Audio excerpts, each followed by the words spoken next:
Good afternoon. Good afternoon. It's Monday, the 29th of April. Welcome to another edition of Monday Market Picks. My name is Thilan Vikramasinghe. I'm the head of research for MIBG Securities in Singapore. So thank you so much for joining us. If you haven't downloaded this week's newsletter, it's not too late. You can do that by just scanning the QR code that's on the screen right now.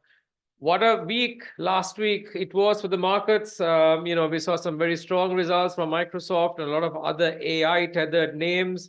That shows that the theme is very much alive and kicking. It's also propelling the US markets forward. We also saw some central government support, at least some positive news flow coming from China. That's also helping the North Asian markets in Hong Kong as well as China. With some record foreign buying there. And the KLCI in Malaysia is at a 52-week high. So a lot of green out there. And I think that's going to wash through to the Singapore markets as well. We are in the middle of Singapore's results season. And the S-REITs have really gotten off the gate here. We've got Krishna standing by to discuss what he's seeing so far right now. We've also got the three big banks reporting this week, starting with DBS on Thursday. I'm going to give an update on what to expect and how to position for those results for the first quarter. We've got inflation coming down in Singapore a little bit faster than expected. So what does that mean in terms of MAS policy? We've got our economist Brian also online who's going to discuss that. And we've got Nick, the chart guy, back, and he's going to be showing a couple of charts with some great ideas a bit later on. And we also had some very interesting announcement from Singtel that's kind of knocked the share price down a bit. We've got Hussaini to explain what the key takeaways are. So without further ado, let's move to market movers. As I said, we've seen most markets in the green last week. The S&P up about 1%, largely driven by Microsoft and a few of the other AI theme names. And that's really also driving the NASDAQ as well, which was up 2%. In China, the Hong Kong index was up 2%, largely as there was pronouncements of the central government will support more capital raising and listing on the Hong Kong exchange. So that's quite positive as well. Shanghai Composite also up 1.2%. Within Southeast Asia, STI was fairly flat, down about 0.2%, but the KLCI quite strong, up about 0.4%, largely driven by positive news flow in terms of a lot of the reform action that is happening there. So quite a few things to watch out for this week as well. And certainly not least of that is the S-REITs, which have started to release their first quarter results. We've got Krishna, who covers REITs for us, on the line. Krishna, we've had several of the REITs reporting. We had FCT, we had SCLAS, we've got ESR Logos. What are your initial observations so far? Thank you, Thilan, and thank you for having me on the show. So initially, I think not much surprise either on the upside or downside from this set of results/business updates. For the names that have reported, the distribution per unit as well as the net asset values, I think there is a mixed trend that we are seeing in distribution. Slight increase probably on a sequential basis. Some still reporting declines in their DPU. We are seeing NAVs to be down from the earlier numbers. So I think on those, headline numbers, a mixed set of results. In terms of operational side of things, we are seeing some sort of softness in what was earlier quite a robust set of operations. We are seeing occupancy, which continues to be weak for the overseas assets. And now even for some of the Singapore offices and industrial assets, we are seeing some decline in occupancy. However, on the rent reversion on the other side continues to be extremely strong and robust. So that kind of is carrying out the net property income for these REITs higher, which unfortunately is getting offset by the higher borrowing cost. Got it. Now, I remember fourth quarter, we did see quite a bit of downward adjustments to earnings and DPUs for the REITs. Is that the sort of trend that you're seeing this quarter as well, or have things stabilized a bit? So I think it is, again, very REIT specific. In some REITs, we have lowered our estimates by close to 10%. But I will say that, the broad decline to DPU estimates and NAV estimates, we are seeing some stabilization there. And that's because, that most of the repricing of the debt has happened. I will not say that 100% of the debt has been repriced, but the bulk of the adjustment has happened. So what we can see is from the interest coverage ratio for these REITs, those are either stable or they are going down, but at a slower pace. So all depends for this sector on how the rates kind of play out for rest of the year. Obviously, fourth quarter, everybody knows that we had a sharp rally because of the expected 5 to 6 rate cuts, which have kind of now moderated down. I think for our house view is 2 to 3 rate cuts starting from third quarter. So depending on how that whole trajectory goes, the sector is likely to perform according to that direction. So exactly. So that's something I kind of want to touch on. You rightly said we had like a much more bullish view on rate cuts at the beginning of the year. Now it's kind of gone down to 2 rates to no rate cuts. And just in the last 2 months. So hold off on the REITs. So what do you think investors should be doing right now?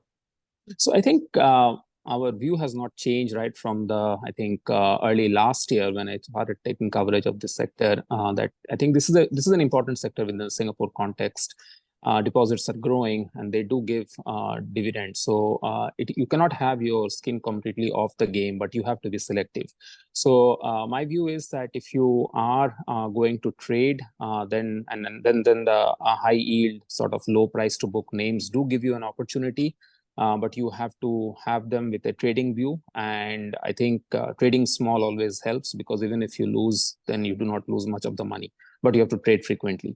If you want to have a core position, then I will stick with the large liquid names. And I have mentioned quite some time that some of the topics on them are like names such as CICT, Capital Ascendus, Fraser Centerpoint Trust. So those are the names that I will stick with. And for the high yielders, low price to book, I will be trading them off and on.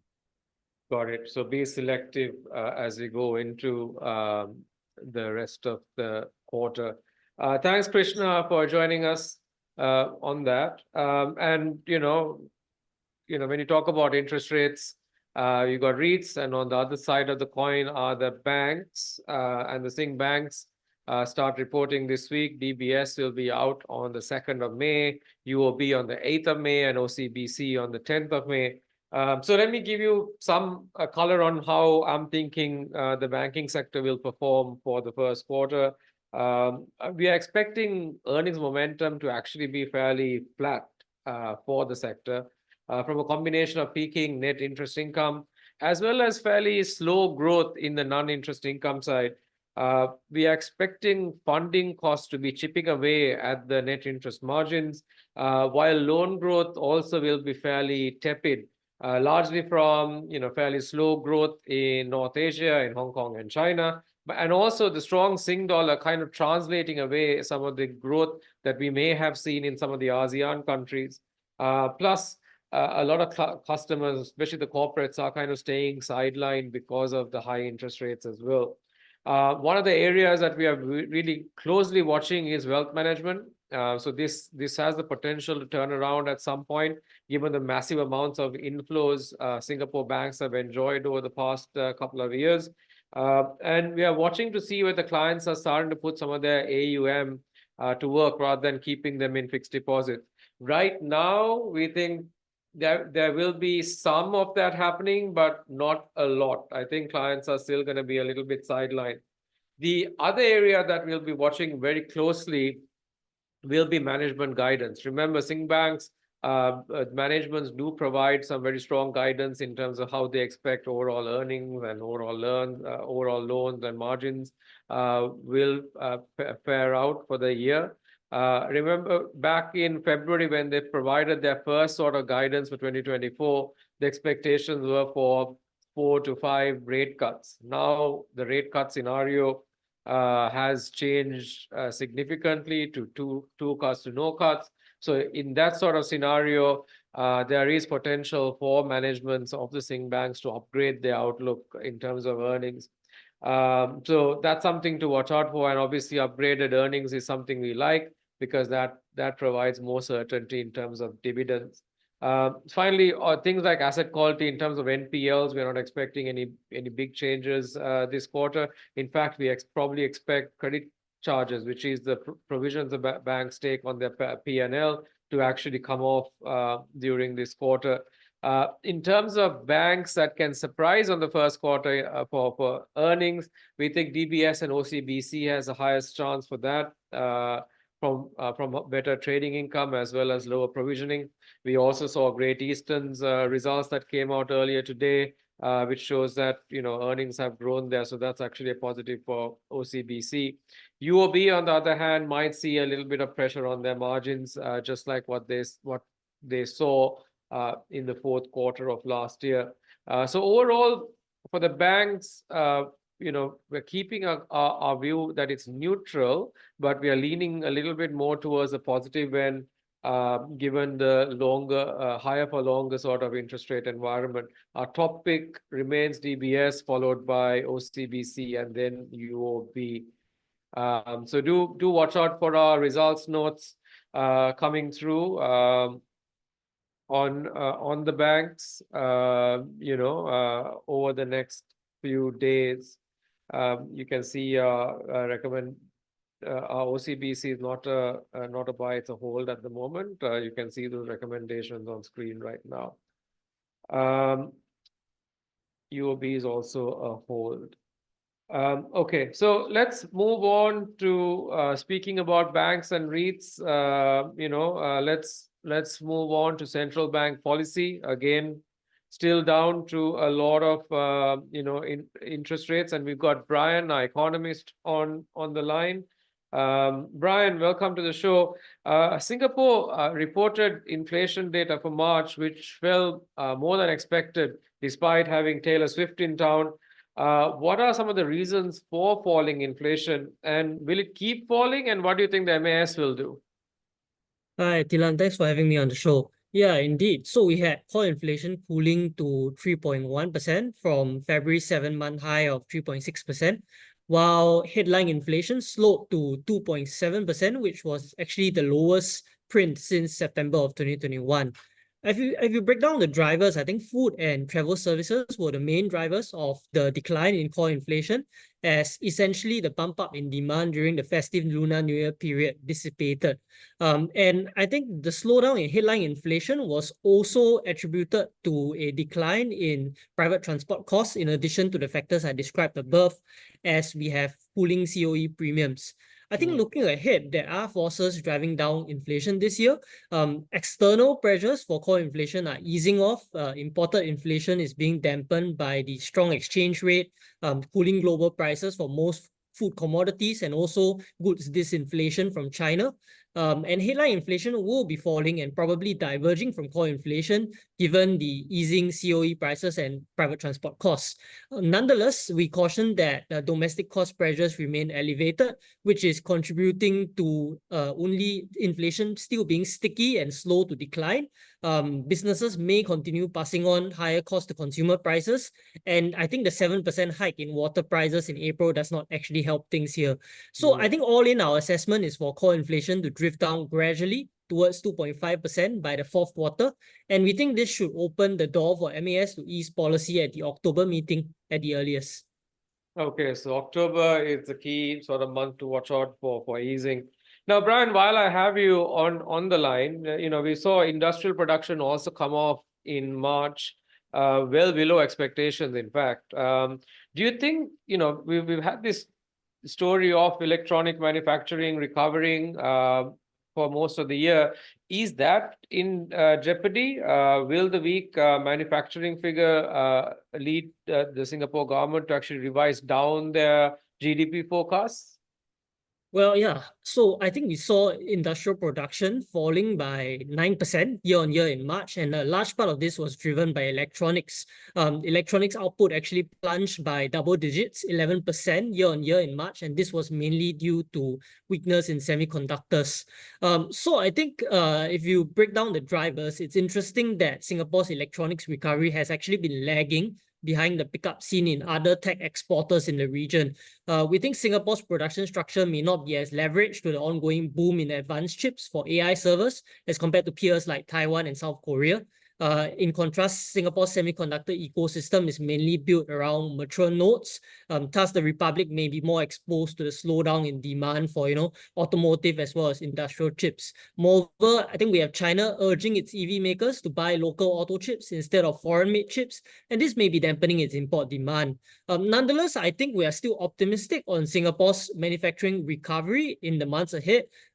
We think that the electronic cycle upturn will broaden beyond AI servers. And in particular, I think Singapore should benefit from the recovery in memory chips as an important producer in this area. I think demand could be supported by new replacement cycles for smartphones and PCs, and also growing demand for generative AI applications, for consumer electronics. But I think given this weak March manufacturing figure, I think it's inevitable that there will be a downward revision in the first quarter GDP growth. We are expecting GDP to come in around 2.2% as compared to 2.7% in the flash estimate. Got it. Thanks, Brian. In fact, there's a very interesting article on the Straits Times that is actually featured in our newsletter, talking about Singapore chip makers see growth wave amid generative AI boom. So that's something to read and see the multi-year sort of growth story that AI can bring to Singapore as well. Thanks, Brian, for joining us.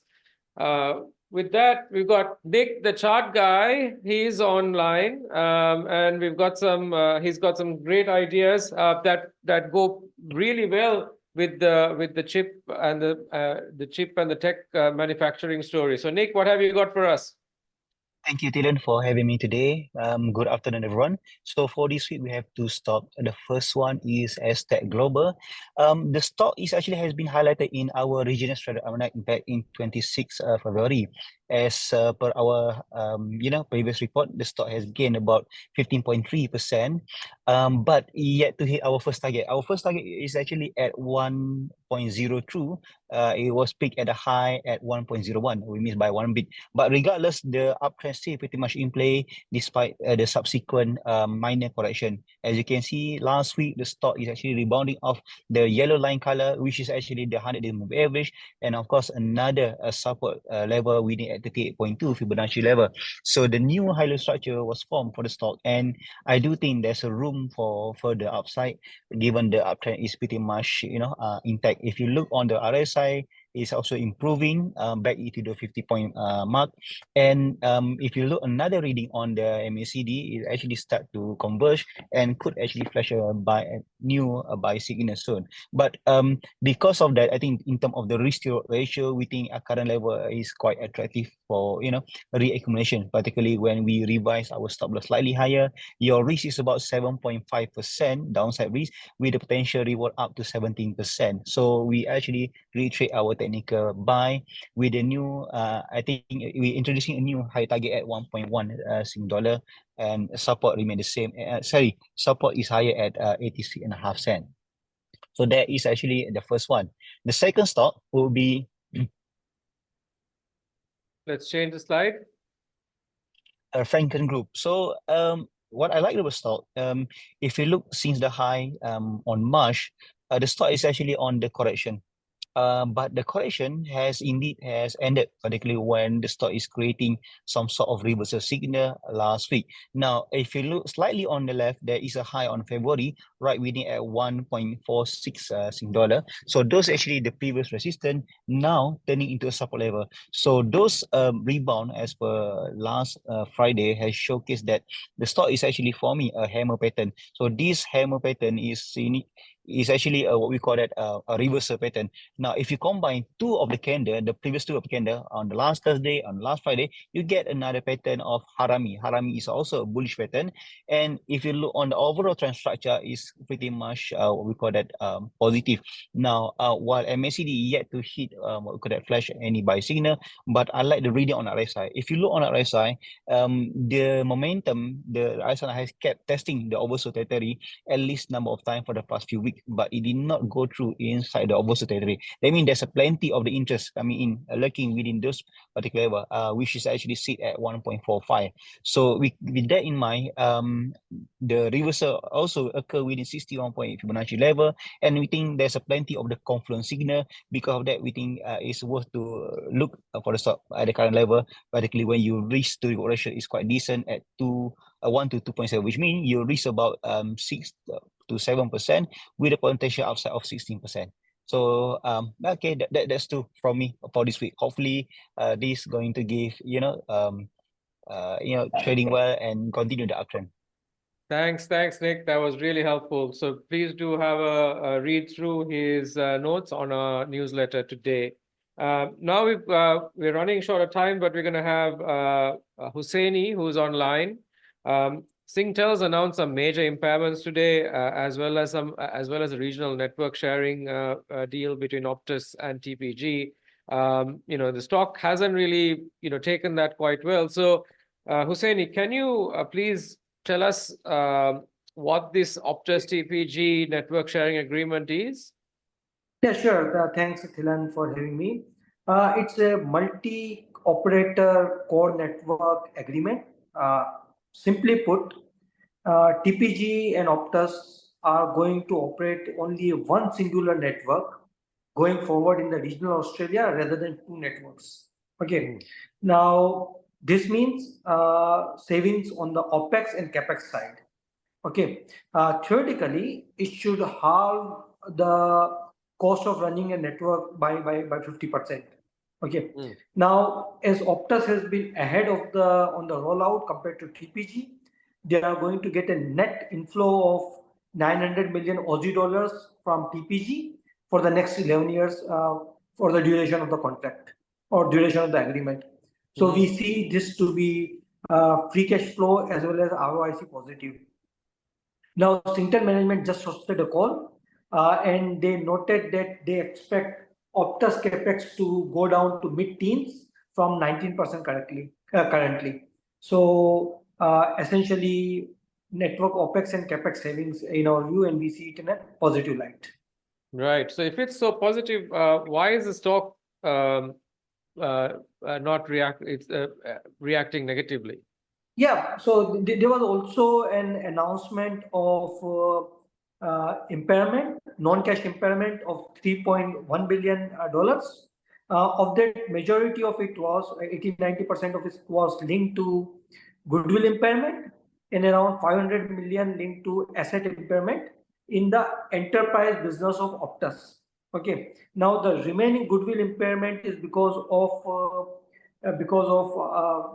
them imputing higher cost of capital as well as higher WACC in their future cash flows, leading to lower present value and the goodwill impairment.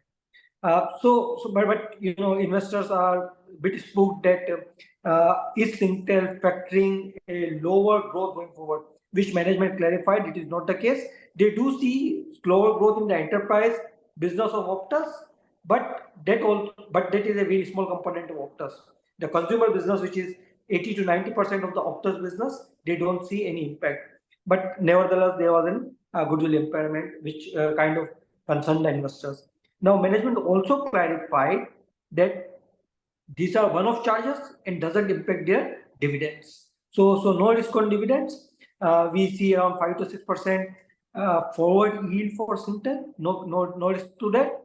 And in our view, this correction is a buying opportunity in the stock. Got it. So it's mostly non-cash and no impact to dividend. Thanks for that, Hussaini. We're short of time, so we're going to jump into upcoming events. We got still in the middle of results season, so quite a few REITs that are still coming out in the next few days. So quite a lot of them reporting today and tomorrow.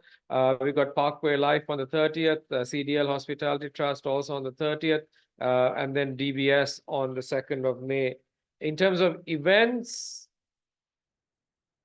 we've got a few big events that are happening. A couple of invitation-only events for SM Prime, as well as current market dynamics in TV and connected TV advertising. That's, I think, with our partners in the US, Wedbush Securities. So do speak to our salespeople if you'd like to join them.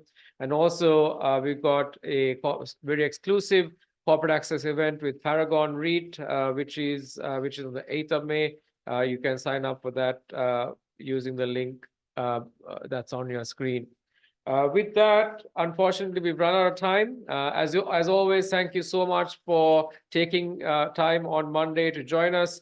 We hope to see you back next Monday. Have a profitable trading week. Thank you.